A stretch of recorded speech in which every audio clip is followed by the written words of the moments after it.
எல்லா வீடியோலயும் பாத்தீங்கன்னா வணக்கம் நண்பர்கள் அப்படிதான் ஆரம்பிப்போம். ஆனா இன்னைக்கு வீடியோல பாத்தீங்கன்னா வணக்கம் தமிழ்நாடு அப்படிதான் பாத்தீங்கன்னா நம்ம இந்த வீடியோவே ஆரம்பிக்கணும். ஏன்னா இன்று நம்ம தமிழ் சினிமாவில் தளபதி பாத்தீங்கன்னா தமிழக அரசின் முதல்வராக பங்கேற்றும் வரலாற்று நாள் தான் இன்னைக்கு. ஆமா, நீங்க கேட்டது பாத்தீங்கன்னா கரெக்ட் தான்.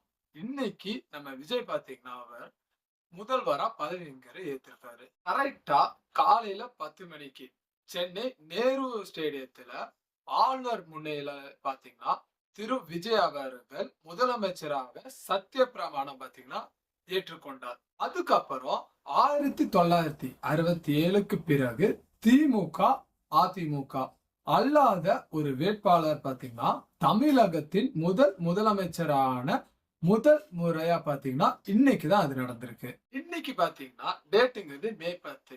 இந்த மே 10ல டிவிக்கு முக்கிய நிகழ்வுகள் என்ன நடந்துச்சு அப்படின்னும் விஜய் பாத்தீங்கன்னா முதலமைச்சர் ஆன உடனே எடுத்த முதல் முடிவு என்ன அப்படின்னும் அதுக்கப்புறம் புதிய அமைச்சர்களோட விவரம் என்ன அப்படிங்கறத முழுசா நம்ம இந்த ஒரு வீடியோலயே உங்களுக்கு புரியுற மாதிரி இன்னைக்கு ஒரு நாள்ல அப்படி என்னதான் நடந்திருக்கு இந்த டிவிக்குள்ள அப்படின்னு உங்களுக்கு பாத்தீங்கன்னா தெளிவா புரியுற மாதிரி இந்த ஒரு வீடியோலயே நான் சொல்ல போறேன். அதனால நீங்க வீடியோவை ஸ்கிப் பண்ணாம லாஸ்ட் முடியும் பாருங்க. அப்பதான் உங்களுக்கு வீடியோ உங்களுக்கு புரியும். சரிங்களா? சரி, வாங்க இப்போ டைம் வேஸ்ட் பண்ணாம நம்ம வீடியோக்குள்ள போய் பார்த்துடலாம். ஃபர்ஸ்ட் டாபிக் பாத்தீங்கன்னா முதலமைச்சர் பதவியேற்பு விழால என்ன நடந்துச்சு அப்படிங்கிற ஃபுல் டீடைலையும் இந்த டாபிக்ல நம்ம கவர் பண்ணிடலாம். சரிங்களா? இப்போ ஒவ்வொன்னா நம்ம பார்த்துலாம் என்ன நடந்துச்சு அப்படிங்கறதெல்லாம். ஃபர்ஸ்டா நேரம் மற்றும் இடம் எங்க நடந்துச்சு, எத்தனை மணிக்கு நடந்துச்சு அப்படிங்கறத பார்த்துடலாம். சரிங்களா? ஃபர்ஸ்ட் டைம்ங்கிறது பாத்தீங்கன்னா காலை 10 மணிக்கு சென்னையில உள்ள ஜவஹர்லால் நேரு விளையாட்டு அரங்கத்தில், நேரு ஸ்டேடியம் சொல்லுவாங்க, அந்த விளையாட்டு அரங்குல பாத்தீங்கன்னா இந்த விழாங்கிறது நடைபெற்றுச்சு. அடுத்தது பதவியேற்பு, அது என்ன அப்படிங்கறத பார்த்துடலாம். பதவியேற்புல நம்ம ஆளுநர் ஆர்.வி. அர்லேக்கர் இவர் பாத்தீங்கன்னா திரு விஜய்க்கு முதலமைச்சராக பதவியும் ரகசிய காப்பு பிரமாணம் பாத்தீங்கன்னா இவரு செய்து வைத்தார். அதுக்கப்புறம் இந்த நிகழ்ச்சிக்கு யார் யார் முக்கியமானவங்க வந்தாங்க அப்படிங்கறத இப்ப பார்த்துடலாம். இந்த நிகழ்ச்சியில பாத்தீங்கன்னா திரு விஜய் அவர்களோட பெற்றோர்கள், அதுக்கப்புறம் திரைப்பட நடிகையான நம்ம த்ரிஷா, அதுக்கப்புறம் லோக்சபா எதிர்கட்சி தலைவரான ராகுல் காந்தி இருக்காருல்ல அவரு, இவரெல்லாம் பாத்தீங்கன்னா இந்த நிகழ்ச்சியில கலந்து கொண்டாங்க. சரி, இப்போ நீங்க சொல்லுங்க, இந்த பதவியேற்கும் விழாவை கண்டிப்பா நீங்க எல்லாரும் டிவில அப்படின்னு பார்த்திருப்பீங்க. பார்க்கும்போது உங்களுக்கு எப்படி கூஸ் பம்ப்ஸ் இதாச்சு அப்படிங்கிற கீழே கமெண்ட்ஸ்ல கண்டிப்பா சொல்லிட்டு போங்க. சரிங்களா? உங்களுக்கு ஃபர்ஸ்ட் டைம் அவர் பதவியேற்க போனார்ல விஜய், அவரு அந்த ஒரு வார்த்தை சொல்லும் போது உங்களுக்கு எப்படி சொல்றது, உங்களுக்கு ஒரு ஃபீல் இருந்திருக்கும்ல, அது எப்படி இருந்துச்சு அப்படிங்கறத மறக்காம கீழே கமெண்ட்ஸ்ல கண்டிப்பா சொல்லிட்டு போங்க. சரிங்களா? இப்போ பதவிங்கிறது ஏத்துட்டாரு. இப்போ இந்த பதவி இப்போ ஏற்றதுக்கு பிறகு என்னென்ன நடந்துச்சு முக்கிய நிகழ்வுகள் அத பாத்தீங்கன்னா இப்போ ஒன் பை ஒன்னா இப்போ அடுத்து நம்ம லைனா பாத்துடலாம். ஃபர்ஸ்டா விஜய் அவர்கள் பதவி ஏற்றதும், அதுவும் முதலமைச்சரா விஜய் அவர்கள் அவரு முதலமைச்சரா வந்தோடனே முதல் கையெழுத்துங்கிறது பாத்தீங்கன்னா 2 முக்கிய முடிவுகளை பாத்தீங்கன்னா அவர் எடுத்தாரு. அது என்ன 2 முடிவுகள் அப்படிங்கறத இப்போ ஒன் பை ஒன்னா இப்ப அடுத்து நம்ம பாத்துடலாம். ஃபர்ஸ்டா பாத்தீங்கன்னா இலவச மின்சாரம். இது எப்படி அவர் அறிவிச்சிருந்தாருன்னா வீட்டு உபகரணத்துக்கு 200 யூனிட்டுகள் இலவச மின்சாரம் வழங்க உத்தரவுங்கிறது ஃபர்ஸ்டா போட்டிருக்காரு. அதுக்கப்புறம் மகளிர் பாதுகாப்பு, பெண்களின் பாதுகாப்புக்காக சிறப்பு படை ஸ்பெஷல் போர்ஸ் ஒன்றை பாத்தீங்கன்னா அமைக்க உத்தரவுங்கிறது இட்டிருக்காரு. தான் பாத்தீங்கன்னா அவர் முதலமைச்சரா பதவி ஏற்றதுக்கு பிறகு அவர் போட்ட முதல் கையெழுத்துங்கிறது. உங்களுக்கு ஏதாச்சும் ஒரு இது இருக்கும், அவரு பதவி ஏற்றதுக்கு அப்புறம் இந்த திட்டத்தை கொண்டு வந்திருந்தா நல்லா இருக்கும், இல்ல இந்த 2 திட்டமே நல்லா இருக்கு அப்படின்னு உங்களுக்கு ஏதாவது ஸ்டார்ட்ங்கிறது இருந்துச்சுன்னா அத பாத்தீங்கன்னா கீழே கமெண்ட்ஸ்ல நீங்க சொல்லிட்டு போங்க. சரிங்களா? அதுக்கப்புறம் அடுத்த டாபிக் பாத்தீங்கன்னா புதிய அமைச்சரவை.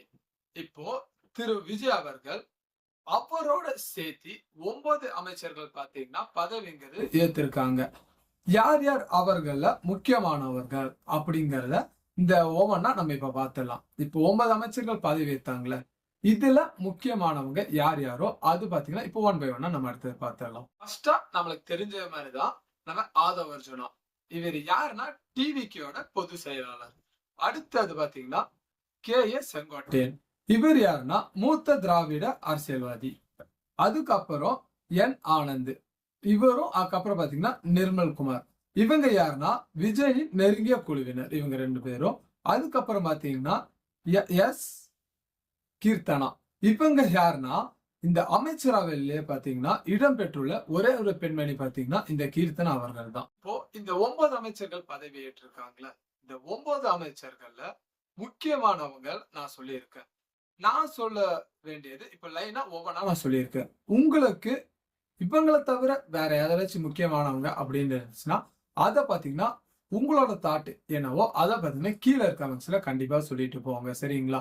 இல்ல இவருக்கு பதில் பாத்தீங்கன்னா இவர் பதவி ஏற்றிருந்தா நல்லா இருக்குமே அப்படின்னு உங்களுக்கு தோணும்ல, அதையும் பாத்தீங்கன்னா தாராளமா உங்களுக்கு என்ன தோணுதோ அதை கீழே இருக்க கமெண்ட்ஸ்ல நீங்க சொல்லிட்டு போங்க. இப்போ அடுத்த டாபிக் பாத்தீங்கன்னா இப்போ இந்த டிவிக்குங்கிறது இப்போ அரசுங்கிறது இப்ப அமைச்சிட்டாங்க. ஆனா இந்த அரசு அமைப்பதற்கு என்னென்ன பின்னணியில எந்தெந்த கட்சிகள் இவங்களுக்கு உதவுனாங்க அப்படிங்கறத இப்போ நம்ம லைனா நம்ம பார்த்துடலாம். சரிங்களா? ஃபர்ஸ்டா டிவிகே பாத்தீங்கன்னா 100 இடங்களை வென்று தனிப்பெரும்பான்மையை எட்டாத நிலையில், நம்ம காங்கிரஸ் பாத்தீங்கன்னா 5 MLA-களையும், இடதுசாரிகள் VCK, அதுக்கப்புறம் இந்தியன் யூனியன் முஸ்லீம் லீக் ஆகிய இந்த கட்சிகள் பாத்தீங்கன்னா வெளிப்படையா அவங்களோட ஆதரவை பாத்தீங்கன்னா அவங்க அறிவிச்சிருந்தாங்க. இதன் மூலமா மொத்த ஆதரவுங்கிறது 120 MLA-க்களா பாத்தீங்கன்னா கடந்தது. இந்த மே 13க்குள்ள நடைபெறும் நம்பிக்கை வாக்கெடுப்பில் பெரும்பான்மையை நிரூபிக்க வேண்டும் அப்படின்னு நம்ம ஆளுநர் பாத்தீங்கன்னா விஜய்கிட்ட அறிவுறுத்தியிருக்கார் அப்படிங்கிற ஒரு நியூஸ்ங்கிறது வந்திருக்கு. அடுத்தது வீடியோ லாஸ்ட்டுக்கு வந்துட்டோம்.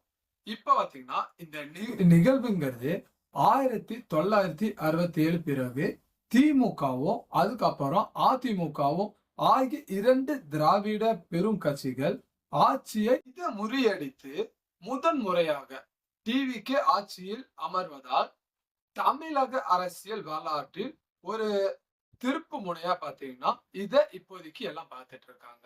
அதுக்கப்புறம் இவ்வளவு நேரமும் நம்ம பார்த்த இந்த நிகழ்வுங்கிறது தமிழக அரசியல் வரலாற்றின் புத்தகத்துல ஒரு புதிய அத்தியாயம் தான் இது. அதுக்கப்புறம் டிவிகேக்கு தனிப்பெரும்பான்மை இல்லாத நிலையிலும் நம்ம காங்கிரஸ் உட்பட்ட 5 கட்சிகள் டிவிகேக்கு ஆதரவு கொடுத்ததன் மூலம் விஜய் அரசு பாத்தீங்கன்னா இன்று முதல் முறையா பதவிங்கிறது இன்னைக்கு ஏத்திருக்காங்க. சரி, இப்ப நம்ம வீடியோல எப்படி லாஸ்டா பாக்குறதா இன்றைய முக்கிய சுருக்கம் என்ன நடந்திருக்கு அப்படிங்கறத இப்ப நம்ம வீடியோல பார்த்தோம்ல, அத பாத்தீங்கன்னா இப்ப லாஸ்டா சுருக்கி நம்ம பார்த்தோம். ஓகேங்களா? ஃபர்ஸ்டா முதலமைச்சர் விஜய் உத்தரவிட்ட முதல் முடிவுங்கிறதே பாத்தீங்கன்னா 200 யூனிட்ங்கிறது பாத்தீங்கன்னா இலவச மின்சாரம் அப்படிங்கிறது.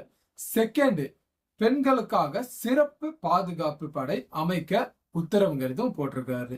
அதுக்கப்புறம் 3வது பாத்தீங்கன்னா விஜய் உட்பட்ட 10 அமைச்சர்கள் பதவியேற்ற நிலையில் மே 13ல பாத்தீங்கன்னா நம்பிக்கை வாக்கெடுப்பு எடுக்கப்படும் அப்படின்னு பாத்தீங்கன்னா சொல்லியிருக்காங்க. அதுக்கப்புறம் லாஸ்டா இது பாத்தீங்கன்னா ஒரு சாதாரண செய்திங்கிற மாதிரி இல்ல. ஓகேங்களா? தமிழகத்தின் மிகப்பெரிய அரசியல் சூறாவளி தான் இது. டிவிகே பாத்தீங்கன்னா இன்றைய நிகழ்வுகளை முழுமையா தெரிந்து கொண்ட உங்களுக்கு பாத்தீங்கன்னா ஃபர்ஸ்டா நான் நன்றிங்கன்னு சொல்லிக்கிறேன். நாளைய அரசியல் முன்னேற்றத்துக்காக நீங்க பாத்தீங்கன்னா காத்திருங்க. நீங்க இப்படி உங்களுக்கு ட்ரெண்டிங்கான நியூஸ் என்னென்ன தெரியணும் அப்படின்னு உங்களுக்கு தெரிஞ்சுக்கணும்னா நம்ம சேனலை கண்டிப்பா சப்ஸ்கிரைப் பண்ணி வச்சுக்கோங்க. அப்பதான் நாங்க டெய்லியும் போடுற நியூஸ்ங்கிறது பாத்தீங்கன்னா உங்களுக்கு அப்லோடு பண்ணும்போது உங்களுக்கு நோட்டிபிகேஷனா காமிச்சிடும். சரிங்களா?